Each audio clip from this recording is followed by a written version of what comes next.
Okay, live muna tayo mga kapatid sa hearing ng Kongreso. Meron ng House Bill 970 para i-revoke ang franchise ng SMNI ngayon, no? Magbotisyon na sila. Okay.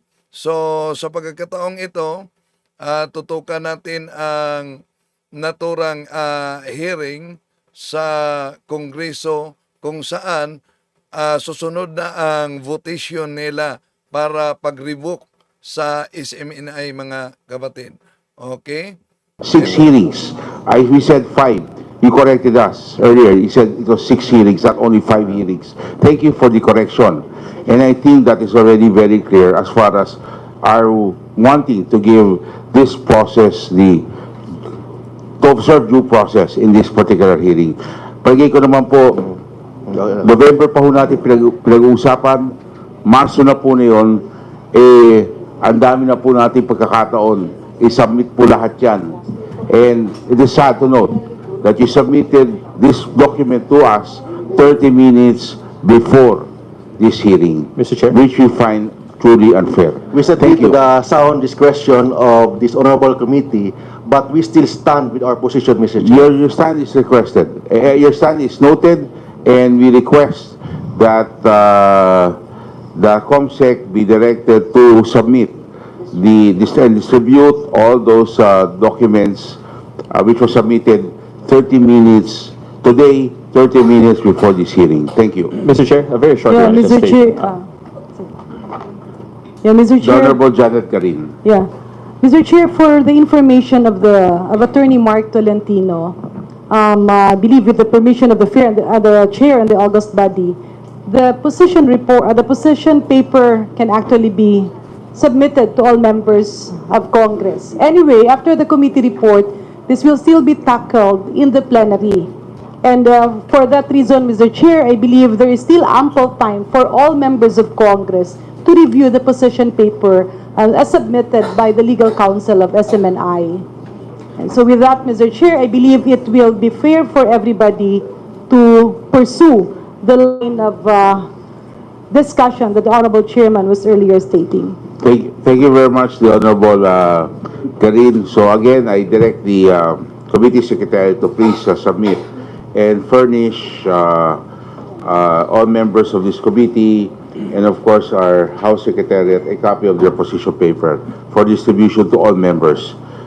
Maybe a hard copy and a soft copy should be given to them. Thank you. The Honorable Atty. Topacio. Mr. Chair, thank you again for this opportunity. Yes, Attorney. Mr. Chair, very briefly, while recognizing the powers of this committee to hold a person in contempt, may I make a final appeal, Mr. Chair, to defer the implementation of the contempt order until after I have advised my client. That is a very humble request from this representation. Just a few days, and maybe we can submit something to clarify our position, and then if it's still the pleasure of the body to continue with it, and then we will abide by it, Your Honor. Just a deferment, not a revocation of the order of contempt, Your Honor. Just a few days, if this committee can find it in its hearts, Your Honor. Mr. Chairman. The Honorable Paduano. And what we expect in that 3 or 5 days?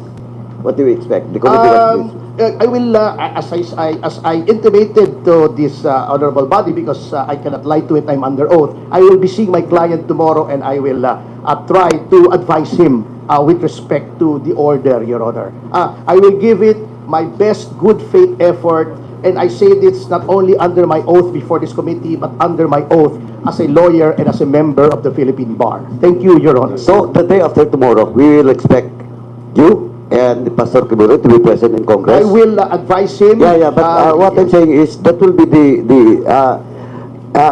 if you ask me about the consideration, that will be the requirements for us to differ.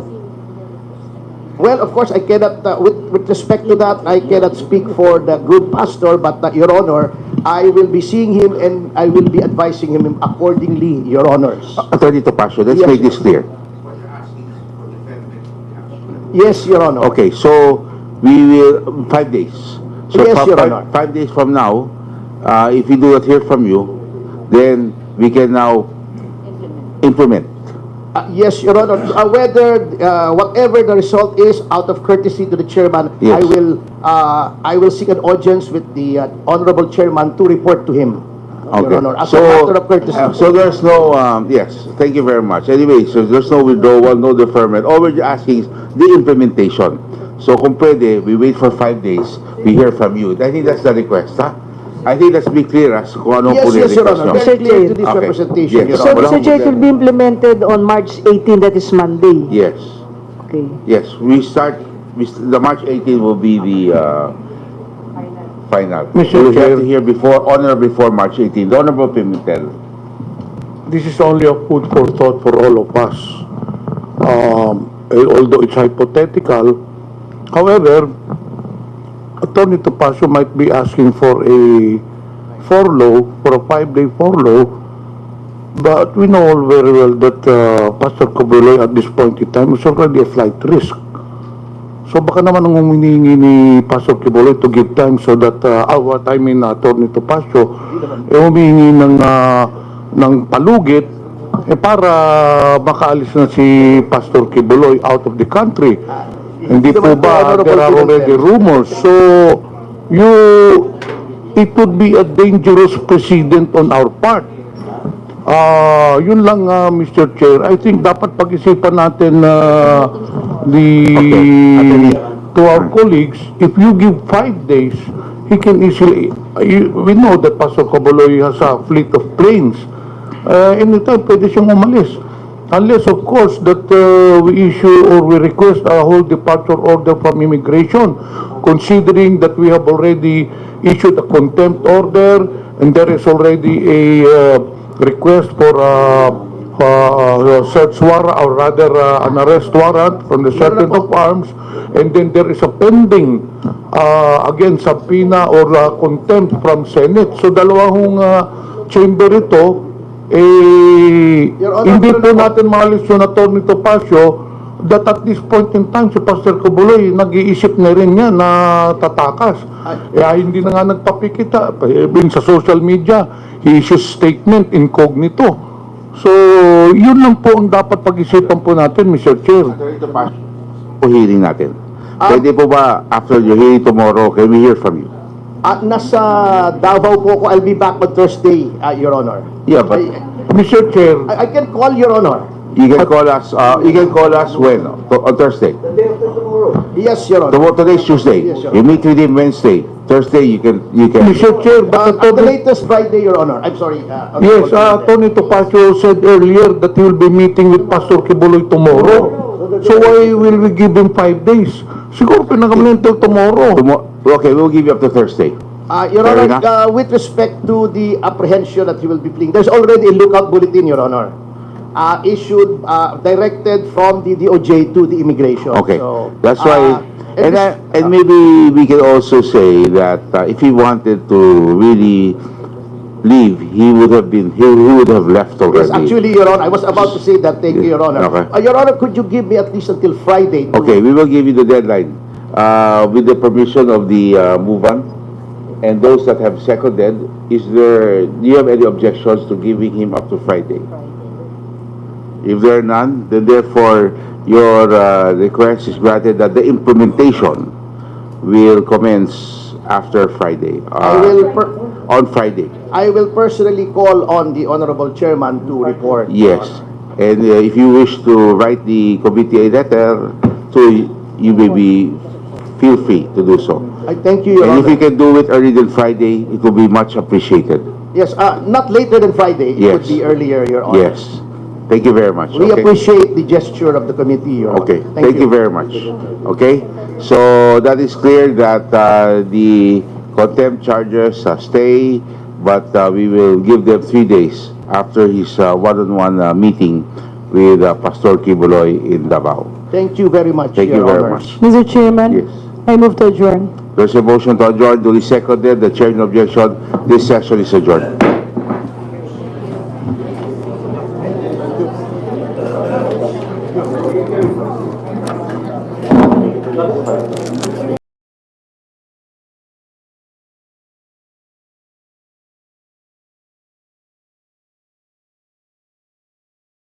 Yon, deklara na ng contempt si Pastor Apollo Kibuloy, idideklara sa Kongreso, no? Pero nakiusap si Atty. Topacio, no? Na bigyan ng 5 araw kaugnayan at yung pag-revoke sa ang pag-revoke sa prangkisa ng SMNI. So, tutukan din natin ito. Ano ang posibleng resulta dahil nakiusap si Atty. Topacio na kung maari mabigyan umano na nanatili yung revoke order. Pero may pakiusap na bigyan ng 5 araw. Bukas, makipag-usap siya kay Pastor Apollo Kibuloy sa Davao. So, tutukan din natin ito. Maraming salamat sa inyo.